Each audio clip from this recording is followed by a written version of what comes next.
Hey guys, welcome to Film Learnin, the show dedicated to learning you some filmmaking and learning good. And yes, the day that we've been waiting for weeks and weeks is finally here. The Marvel template episode.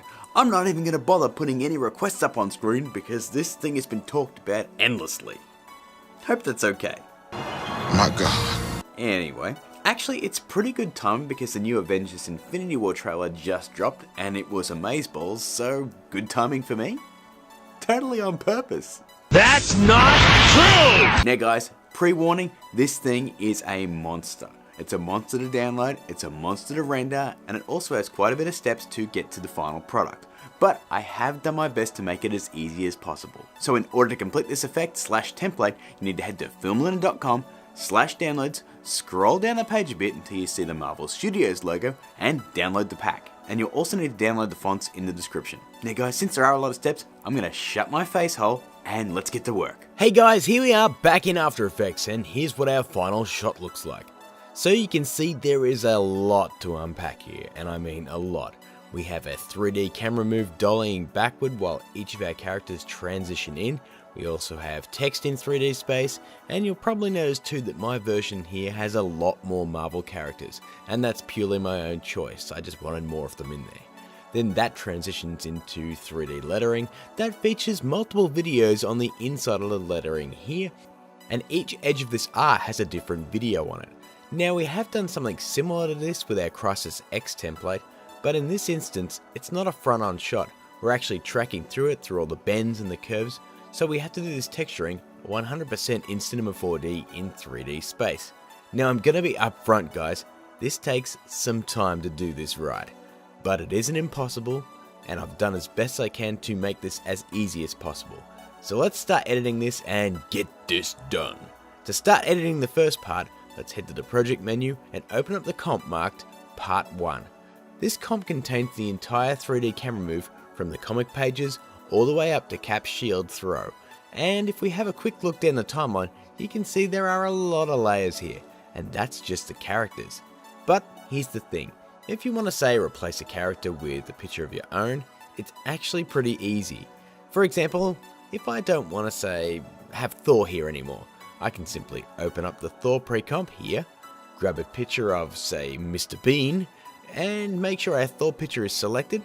We're then going to hold down the Alt key and drag our Mr. Bean on top of Thor. That's something I never thought I'd say. But as you can see, we haven't messed up any of the settings and we've changed the picture. Now you might have to tweak the replacement picture a little scale wise just to make sure it fills the frame. There we go. But if we head back to our Part 1 comp, you can see that now Mr. Bean is sitting where Thor once was.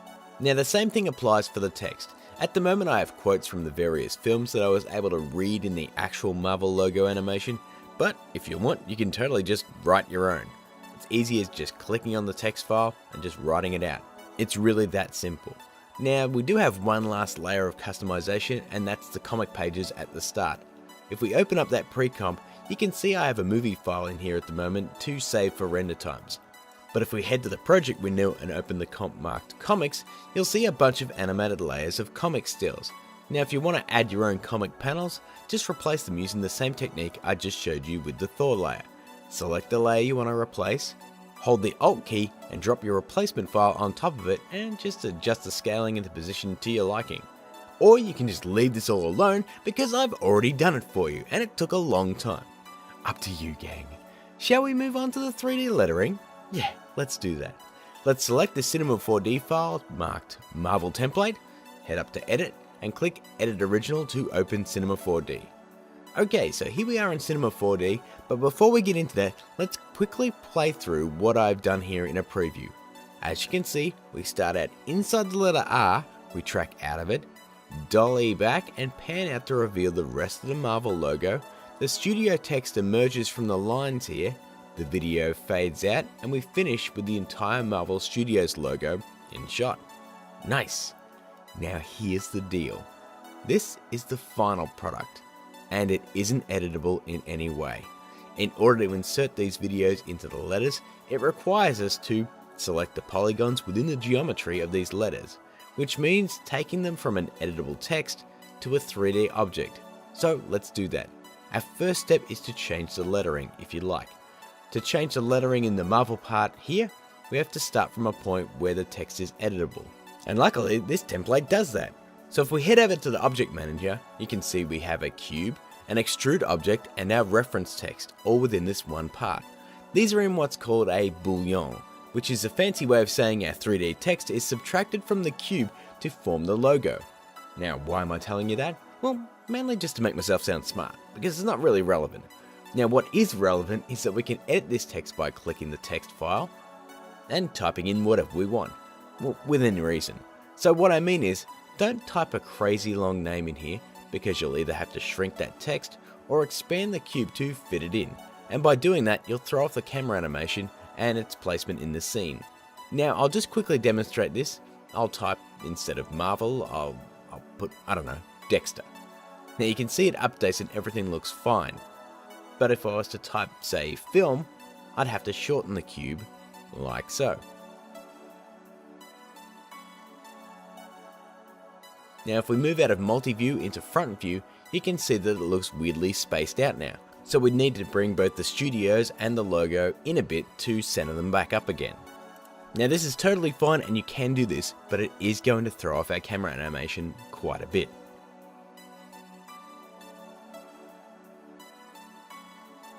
Now if we head back to multi-view mode and back into perspective, let's check out that camera move. Now you can see now it's a bit off, we're no longer sweeping through a letter like we were and it just looks weird. Now to fix that, let's select the camera and head to the first keyframe here. Now we really want to get down so we can see that exact keyframe, so we'll use these parameters on either side just to zoom on in so we can just see that one single keyframe. Since this project has a lot of frames, there is a possibility that if you don't zoom in this far, you might just add another keyframe instead of editing the one we want to change. So that's why we're drilling down this far. Let's switch back to multi-view mode and adjust the camera with the position controls. Now guys, you could totally do this in perspective mode and just adjust it sort of first person wise, but I find you actually get a bit more precise if you use top down mode. That personally for me is just a preference. I think the rotation works a lot easier in here. Plus if you stay in multi-view mode like I am now, you can see it auto update in perspective mode as well. So you can actually see what the camera is seeing as you're adjusting it in this other screen. Now I think since I'm going from an R, which was a bit more complicated to pan through, to an I, I'm going to zoom it up a little bit further. Once we're done, we'll hit the keyframe button here to record our newly minted frame. Next, we're going to head to the next keyframe and adjust that. So we'll zoom out, using these controls again, just so we can see the damn thing, and there it is. And just make sure you're on that exact keyframe. Now if you see one of these frames that looks like it's not quite in the exact center and you can't get into the center of it, just grab the keyframe by highlighting it like so, and then just move it so it's actually got a little line in between it. That way it's actually on a frame point and not sort of a half frame point. Now I know that notion of a half frame point sounds a bit weird, but you can see it right there. It's not sitting right on the frame. And if you don't do that, you are going to create another frame when you hit that record keyframe button. Okay, now that I've said my piece on that, let's get back to the tutorial. Same again, adjust it all around and hit the keyframe button once you're happy.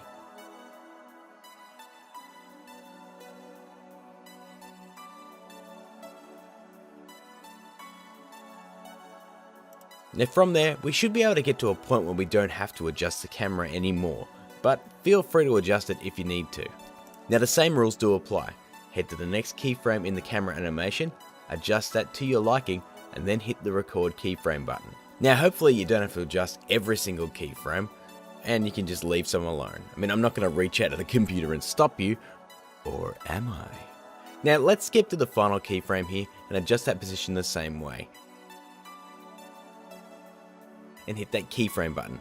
Now I highly recommend you spend a lot of time making sure this camera move is smooth, because adjusting it once all the videos and textures are in place is not fun at all. Now as you can see here, I'm just copying the top numbers right here, as that's where our camera is on the left to right scale, and I'm just going to head to that next keyframe and paste them in and hit apply, rather than adjust it. Because that way we get the camera in the exact spot we want.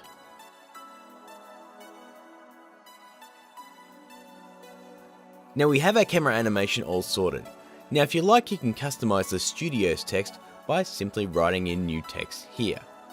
But personally, I'm going to leave it since I really want to show you how to make this logo with the Marvel text, and I'm going to reset everything back to Marvel with a flash of white and a fart sound. Isn't learning fun? So our next step is to start texturing the edges of the lettering on our Marvel logo. And this is the bit that's going to be a pain in the butt, because there's a lot to cover. Now before you do anything, make sure you are 100% happy with your logo, because we're about to turn it into 3D geometry, and this makes it non-editable from this point forward. I highly recommend saving a copy before you start doing this. Okay, so let's do it. Select your extrude here, and let's click the button over here to make it editable. Boop! Okay, well, that was pretty painless, right? Sure, no biggie. So let's get into texturing this bastard. Let's make sure our text is selected, and then we'll pop into polygon mode right here. This will allow us to select certain parts of the letter. We'll then grab our select tool and make sure only select visible is checked. Let's then grab, say, this part right here. Hold down the shift key and try to grab it all. Move the camera around if you have to, and just make sure you get every part of it. Now don't worry, the camera will snap back into its animation cycle once you're done. Right, we've made our selection. Then let's go up to select menu right up here, and we're going to hit set selection. This is going to throw a little triangle icon over here that represents these polygons. Now think of it like a bookmark, and let's name this 1. We can then click off that, boop, and then we're going to move on to our next selection. How about here? Grab it all like so, head up, set the selection, and feel free to name this one as well. I'm just going to name it 2. Now I'm going to speed up this process because it's just repeating the same steps again and again and again, and just do this until you have all of your hero letter or the letter that your camera pans through all selected. Now this is a key thing too, guys. You don't have to set a selection for anything that doesn't show on camera, like your dog that keeps humping your other dog. Just ignore it because he has no balls anyway. My point is that you don't have to select anything and add a material to it if it's not being seen by the camera. So just ignore it. You can then follow up that hero letter by setting the selection on the rest of the letters. Now, just as I said before, only select the parts of that letter that are visible on camera. Now you may have to go up and down the timeline to see what parts are visible on camera at any given time, but just use your better judgment and say, I think that bit's showing on camera, I better set a selection for it. In the cases of the other letters, I'm not getting anywhere near as detailed, I'm just selecting a whole bunch of sites and then designating that selection and just naming it A, V, that sort of thing. We're not panning through these letters and we're not moving around them too much, so you're not going to notice that they're not multicolored. But if you do want to multicolor them, that's completely up to you. I'm not going to do it. Now, when you're done, it should look like this. A whole bunch of little triangles in a line. Aww. From there, let's add the material. Now guys, I have a bunch of materials with videos pre-rendered and ready to go. But if you want to make your own and add your own video in there, there's also a way that you can upload these videos to the materials without screwing up everything I have going on in here. So all you need to do is head to color up here, click on the texture panel, and you can add any image sequence you like. And just make sure it's an image sequence, because if you add a movie file, it's really going to chug. Now, just make sure that your video has a colored overlay. Now, for example, my Thor footage is colored blue. Once you've imported it, head to the animation tab and hit calculate. And bam, your custom video is now playing in the material. But let's get back on track and start adding the materials to the lettering. So here's how we do it. Let's drop a material on our lettering, done, and in the selection area down here, you can then drag and drop that set selection that we want the material to appear on, like so. Now if you don't like the placement of the material and you want to adjust it, head over here and click on texture mode, and you'll easily be able to adjust the position and the scale of the material using the adjusters above. Just make sure you're still in polygon mode, or this option will just not show up. As you can see, I'm farting around going, what's going on right now? So when this yellow grid pops up on screen, you know you're in the right mode. Now you can position and squeeze this bad boy down like I need to do. Ah, that's much better. Now feel free to spend as much time as you like getting these textures right, guys, because you need to move in and out of the timeline just to see how they look in a close-up, and you just don't want them to look bad. So spend the time, and get them looking perfect. Now if you need to move the camera back or get a better look, once again guys, that's fine. You aren't going to ruin the animation by moving it. Right, that's one done. Next one, and the same idea applies gang. Drop the next material on, set the selection, and then adjust the material to suit your lettering.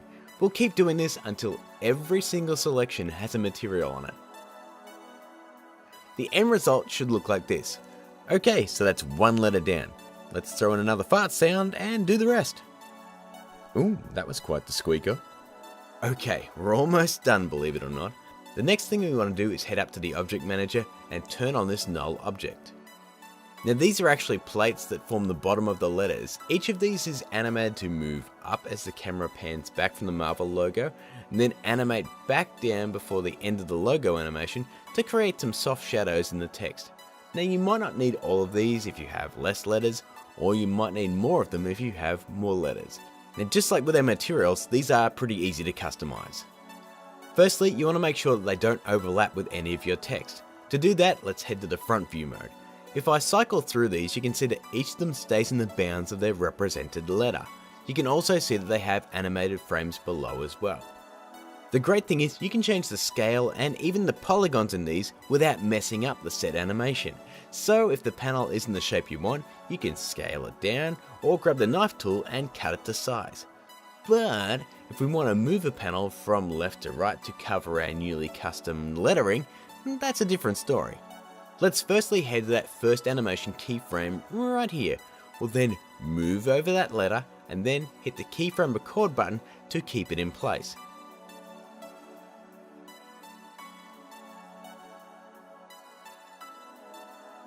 We then have to copy this number right here and then paste that on each subsequent keyframe and hit that record button in order for the animation to update to that changed position. As you can see, this is pretty easy, but just like with this entire template, it does require some patience because you have to do this for every single letter. Now from there, we simply have to rinse and repeat this process for the other letters of course, move them into place, adjust the position keyframes, adjust the scale or shape, and then you're done. Feel free to turn off any of these letters that you don't use, or if you need more letters, just copy and paste the ones that we have here. Once you're done, you are quite literally done in cinema. Now this is very much worth repeating.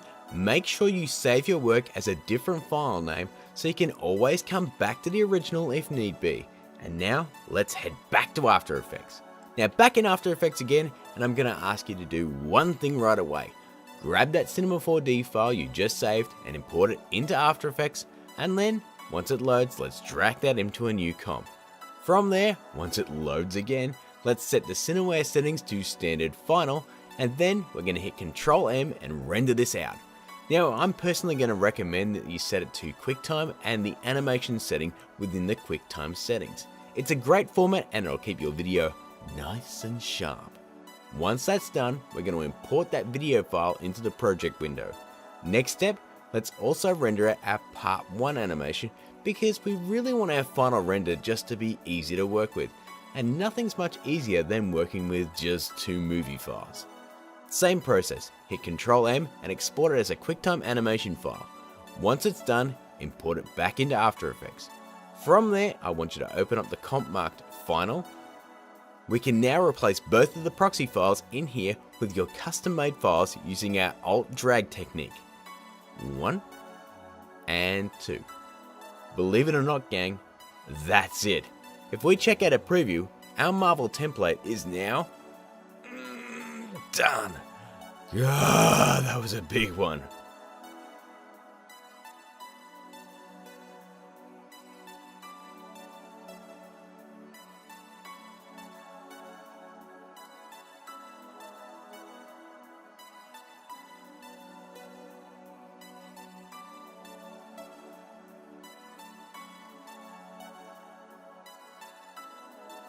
Add up all those steps and you get something like this.